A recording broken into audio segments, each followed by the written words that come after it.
should be clear. Thank you, Mr. Leader.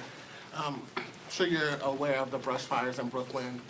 There are fires in Connecticut, New Jersey, all up and down the East Coast. You often talk about fighting climate change with the fierce urgency of now. There's now going to be a Republican trifecta.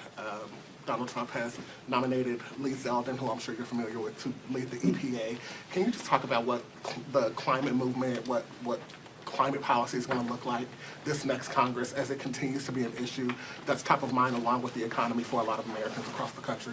Lee Zeldin is someone I respect, someone that I serve with, someone who I disagree with on a whole host of issues, but actually, given the communities that he represented on the eastern end of Long Island in Suffolk County, has some familiarity as far as these things go in the context of conservative Republicans with the importance of protecting our climate, protecting our environment, and protecting God's green earth. Hopeful that we will be able to find some common ground as it relates to combating the climate crisis with the fierce urgency of now. Clearly, we have a problem when you are seeing brush fires in places like Prospect Park, Brooklyn, and in other parts of the Northeast. We've seen extreme weather events later into hurricane season hit with greater intensity and devastate places like Florida and Georgia and North Carolina. The climate crisis is not a Democratic issue or Republican issue. It's an issue for the entire world to deal with in a meaningful fashion.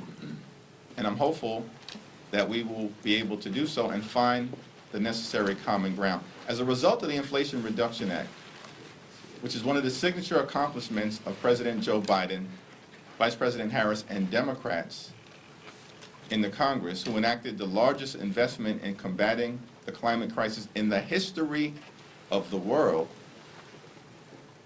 the jobs that are being created in terms of standing up a clean energy economy are disproportionately cited in red states and in small town America and in rural America and in ex-urban America. If the new administration truly is determined to stand up and improve the quality of life for hard-working American taxpayers and working class Americans, they should lean into supporting the clean energy economy and the wind and solar jobs that have been created in the heartland of America, not undermining it.